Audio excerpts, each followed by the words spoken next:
Hi everyone! Hello mga ka-unbox! Welcome back again to our channel!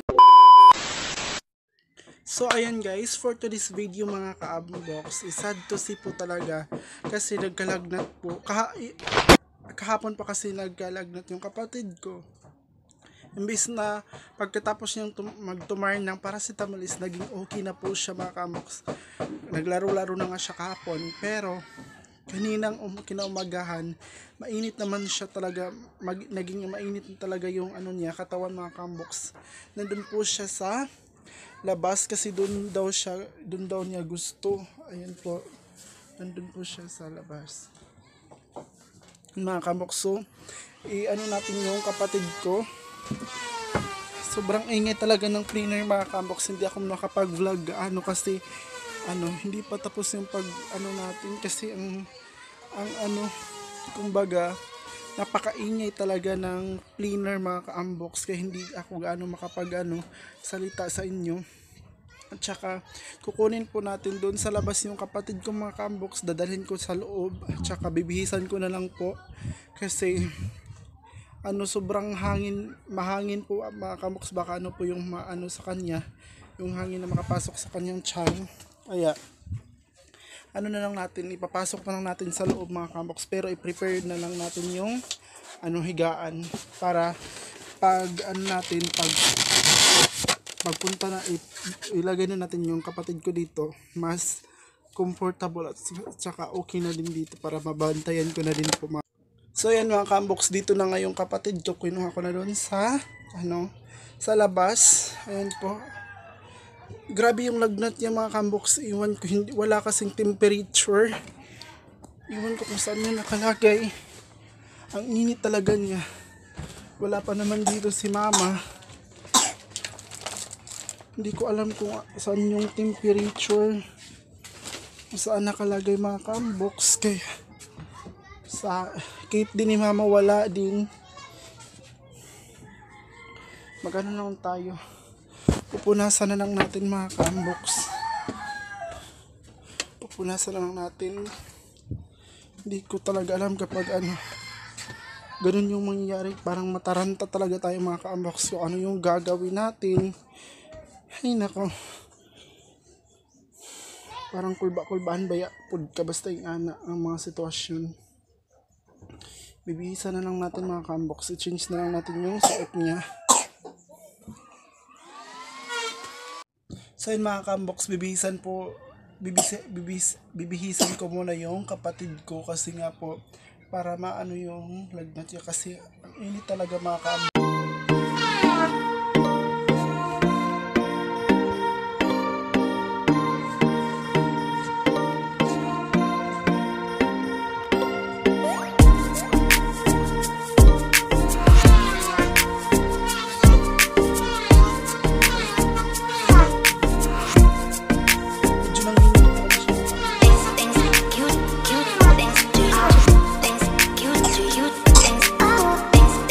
Cute.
Nalagyan natin ng medyas para hindi po talaga gigawin. Kasi alam niyo mga ka-unbox, kapag may lagnat talaga tayo, maginaw super duper. Kaya lagyan ko na din siya ng medyas. Lagyan natin ng booking kasi sobrang na. Mga ka-unbox, so mayroon pa kayong kapatid na may sakit, alagaan nyo talaga. Despite mayroon po kayo, kung mayroon po kayong ginagawa, pabayaan nyo muna yung ginagawa niyo. Alagaan nyo muna mga ka-unbox. Para maligtas po siya. Huwag puro trabaho. Hayaan po.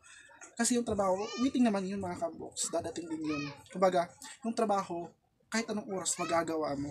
Pero yung kaligtasan ng kapatid mo, or kahit mama mo or sino ba yung may sakit, kailangan talaga unahin yung mga ka-unbox para maging sila, kumbaga, okay, maging okay talaga po kapag inaalagaan yung yung kapatid mo or something, kamag-anak mo na may sakit. Mas i-priority nyo po guys. Hindi po yung i-priority nyo yung trabaho ninyo. Pabayaan nyo yung trabaho. Kasi dadating yan, makakakulat na mga ka-unbox. Ayan, pinahiga ko na po yung kapatid ko.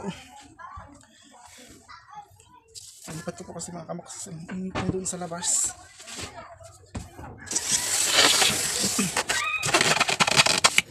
Mga ka-unbox, lagay ko muna to sa labanon. Ito mga gamit na to. Dito lang naman yung labahan natin. Ganun mga ka-unbox. Yung importante talaga yung kaligtasan ng pamilya.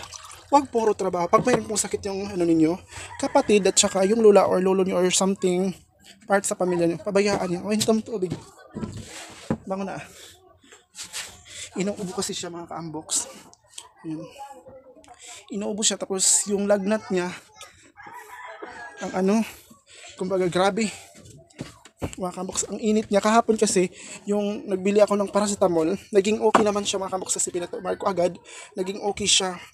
At the same time, akala ko kasi maging okay na talaga. Pero hindi pala mga ka-unbox, lalong tumaas po yung lagnat niya kinabukasan. Kasi iwan ko ba kung bakit.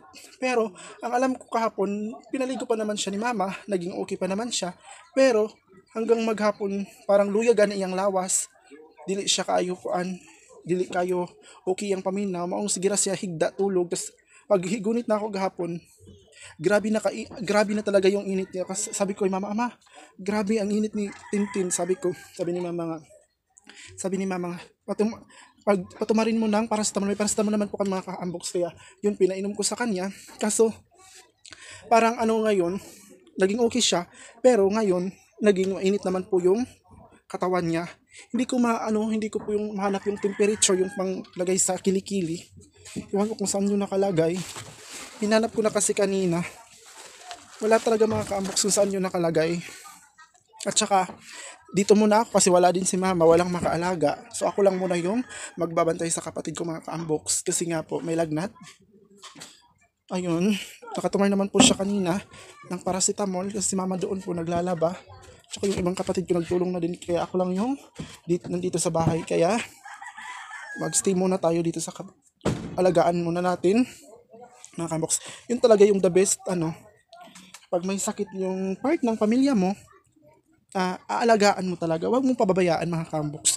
Yun talaga yung importante. Importante talaga yung kaligtasan talaga ng pamilya. Ayan, dito po ako ngayon sa tabi niya. Para kung ano yung gusto niya, kung gusto niya ng tubig, madali ko lang po maibigay. Ayan mga ka-unbox, sobrang init talaga niya. Binihisan ko na nga siya. Ayan si Tintin mga ka-unbox. Init talaga niya.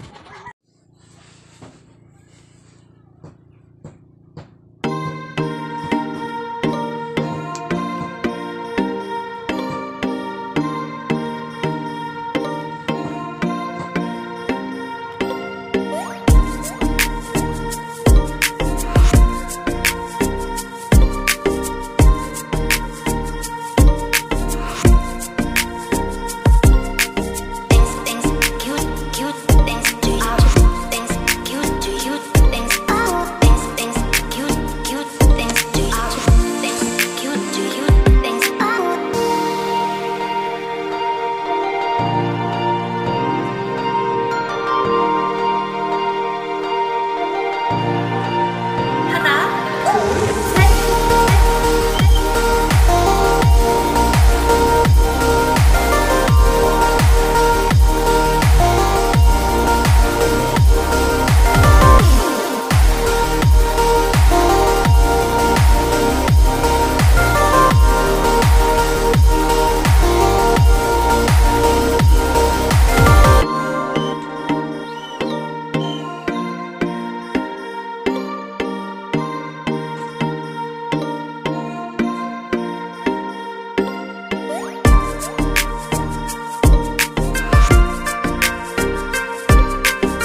ayan mga kabox, hanggang dito na lang po yung video ko. And maraming salamat po sa panonood. At lalong lalo na sa hindi pa nakasubscribe, please subscribe my YouTube channel and pindutin nyo na po yung notification bell para updated po kayo sa mga video ko. And please comment down below po kung kahit ano po yung i-comment nyo, okay lang po sa akin. Guys, okay po. Salamat po sa panonood palagi. And don't forget again to like and share and subscribe po. Thank you po and God bless us all.